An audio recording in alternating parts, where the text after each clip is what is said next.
Okay, do you mind if I stand up? It's actually very, very embarrassing when the audience falls asleep. But it's even more embarrassing when the speaker falls asleep. So, and sometimes this is to stop me. So anyway, look, I just to say how much I support everything that's been said. And I think the point that Adrian made, the real key point, I think the take-home message is that collective bargaining coverage in this country has actually fallen dramatically over the last 30 years. As Adrian said, from 1970, well actually when Thatcher became Prime Minister in 1979, collective bargaining coverage was 82% of British workers. Now think about that, just close your eyes and think, 82%. And today, as he says, it's now less than 25. So at that time, we had what, four out of every five workers covered by a collective agreement. Now it's less than 1 in 4. That's extraordinary, and that in the course of my working life, and in the course of just looking around the room at the grey hair, the working life of many people here too. So that is, that is a big challenge to turn that around. But anyway, what I want to do is to focus on the link stuff, and I've just got 3 very simple questions. One is to ask, why did he do it? Why in July did Miliband have this moment of madness? And I suppose, looking back, it seems to me there are probably 3 possible reasons that we could speculate about. So the first of these, I suppose, is that he was listening to whispers from his brother, and we've seen what his brother now thinks about changing the link piece I think he put out last week in one of the newspapers. So he celebrated, David celebrated Ed's great initiative, how important it was, blah blah blah blah blah, important to change the relationship with the trade unions. It may not be the whispers from his brothers, but it's certainly the whispers from the New Labour group still very active within the party, and I think that influence is continuing on this particular question. I think secondly, there was an element, a very strong element of short-term political calculation. I think he gambled the party on his own reputation, and there are probably 2 issues that concerned him particularly. One was to try to deflect some concerns about Falkirk rather than actually address these head on, so in a sense he would sidestep the question by actually going on the defensive rather than on the offensive about the Falkirk situation. So I think that was a part of it as well, but also in terms of short-term calculation, just looking at the timing of this, it was a Tuesday before Prime Minister's question time, and I think he was terrified by the playground bully in the shape of David Cameron, the fact he was being thumped every week at question time, and the need really to preempt these attacks from Cameron. And I think part of it was to put Cameron on the defensive. So again, playing politics with the constitution and structure of the party, just short-term political opportunism, which I think was actually disgraceful. But I think the third reason in terms of why he did it, and again, I don't think this has come out yet, but I think there's a sense of a kind of long-term political calculation as well, looking ahead to 2015 and to the general election in 2015, speculating on the possibility that Labour might not have an overall majority, that we're going to have to win the support of the Lib Dems in order to form some kind of coalition with the Lib Dems after the next election, make us look attractive to them. Was it coincidental that Chris Huhne had an article in The Guardian not that long ago in which he basically again congratulated Miliband on the importance of the initiative which he'd taken in relation to the trade unions. So I think that, since looking ahead to the election as part of that in this initiative as well, to dilute the role of the trade unions in order to get the Lib Dems on side. So I don't know, historians will ask this question, why did he do it? And we probably will have PhD theses written about it in the fullness of time, but these would be the 3 starting points for me. But anyway, the other question I'd have is where has this come from? I mean, these ideas, where have these ideas come from? They didn't just come from Ed Miliband's head. These ideas have been around for a long time. And if we go back to 2002, some of you will remember that there was an organisation called the IPPR, a so-called New Labour think tank, and they came out in 2002 with their recommendations to reform the funding of political parties. What did they want to do? They wanted to move political parties onto the welfare, that is to say, to have state funding for political parties, and at the same time to have donation caps of a figure I can't remember now what they were thinking about, but the impact of that would be completely to change the nature of the relationship between trade unions and the Labour Party, because trade unions would have been caught by this donation cap. Now I remember in 2002 going to a meeting of the IPPR where these things were being discussed, and asked the question, well, where do trade unions fit into this plan? At which point there was just an embarrassed silence.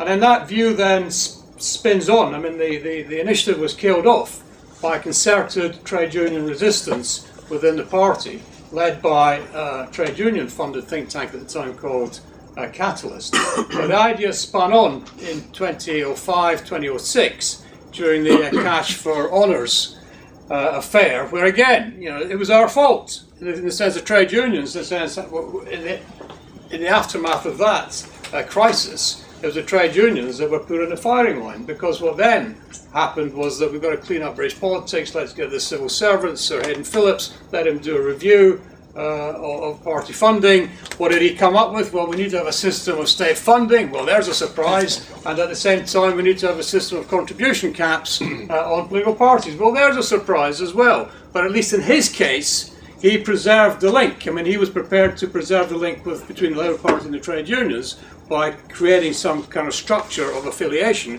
whereby this could continue. But that too was a step too far, and again it was killed off by the concerted efforts of the trade unions acting in a united way to resist these attacks on the structure and constitution of the party, and led, I remember, to a special meeting of the NEC on a Saturday morning, which was very surprising, to condemn this attack on the party's constitution, in which the party itself took back ownership of the constitution of the party from these particular attacks. But then it spun on again, thirdly, to the so-called Kelly Committee, which reported in 2011. This is the Committee on Standards in Public Life, an independent committee, and would you believe it, of course, they too came forward with similar proposals for state funding, contribution cap, and a slightly different way by which trade unions could continue to affiliate to the Labour Party. But that too, even though we were now in opposition, that too was killed off, because within the Labour Party it was not possible to get support for these proposals because of the organised resistance, united resistance of the unions within the party. So what I think is happening from these Miliband proposals is that this is an attempt basically to close this chapter, in a sense to deliver on this initiative, which goes back to the IPPR proposals in 2002. What they want is effectively to cement that deal. This is unfinished business from the early Blair days. And that then brings me to the third question, which I wanted to ask, and that is, what are the dangers? I mean, where are we going to go from here? And my speculation, we're looking into the crystal ball, but I think with some degree of conviction and realism, I think three things are about to happen. One is that if Labour win the election, either on their own, or on our own, or in coalition, if that's the outcome, what I would say to you is be very careful of that sentence in the manifesto. There will be a sentence in the manifesto that says that we will clean up British politics. We will take the big money out of British politics. I'm prepared to bet anyone here that that sentence will be in the Labour Party manifesto. And if you see that sentence in the manifesto, read that to mean that we will, either on our own or in coalition with the Lib Dems, introduce a scheme of state funding for political parties. Why am I confident that that's going to happen? Because there is already a proposal, an all-party proposal, which is openly discussed. I was at the launch of this proposal back in May of this year, which is being promoted by 3 representatives of the 3 main parties, Andrew Tyree from the Tories, Lord Tyler from the Lib Dems, Alan Whitehead from Labour. They've produced a bill for state funding. How are we going to get state funding in an era of austerity? Well, we're going to get state funding because we're going to take all the existing forms of support which the parties and candidates get, and we're going to repackage it and we're going to give it to the parties. And so in a sense we will get state funding at no cost. So we've already got a bill which has been published, which has been produced as a result of an all-party initiative. And I'm pretty confident that that will form the blueprint for a Lib Lab or a Lab government after the next election. The second thing I think, which will, my second prediction follows from the first one, and that is that if we have a system of state funding for political parties along these lines, it is inevitable that there will be a contribution cap on donations to political parties from rich business people, from companies and from trade unions. We can't put trade unions in a little box and say that you will not be affected by these legal changes. Now, why is that significant? Because it's significant because some unions are quite relaxed about the Miliband proposals for individual affiliation. Because what they think is that they will then be able to, instead of giving big affiliation fees to the party on an annual basis, they will be able to move their affiliation fee to donations. They'll give big donations to the party, maybe at election time in particular. Well, forget it. Because what the effect of a state funding with a contribution cap will be is that trade unions caught by the contribution cap will not be able legally to give these donations to the Labour Party.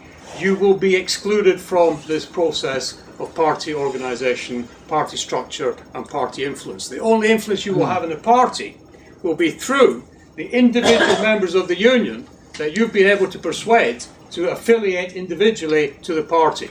And as Pete said, there will be no 50% under that system because you will not have the strength to justify continuing 50% representation at conference, or to have the representation on the NEC, or to demand the office of Treasurer, or to demand any of the other roles and positions that you currently have within the party. It seems that's an inevitable consequence of the introduction of state funding, and state funding is an inevitable consequence, in my view, of the re-election of a Labour government at the next election.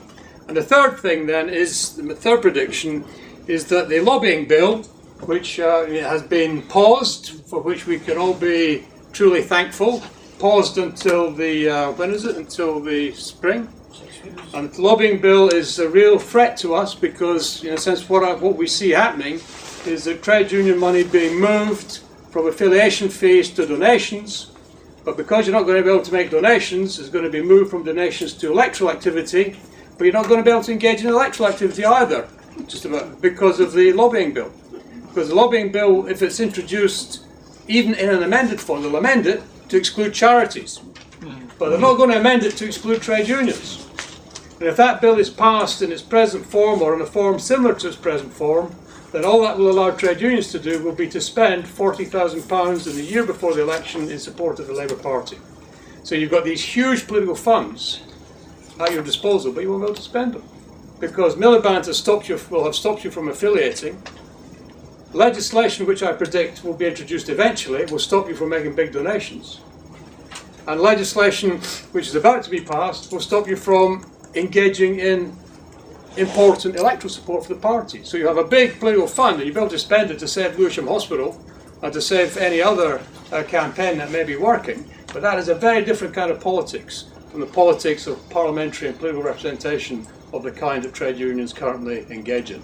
And that kind of politics, the protest politics, resistance politics, is politics which may be expensive, but it doesn't actually require a political fund in order to support. So a big question for trade unions is that if the Miliband proposals go through, and if, as I predict, this kind of scenario begins to unfold, what are trade unions going to do with their political funds in the future? Thanks very much.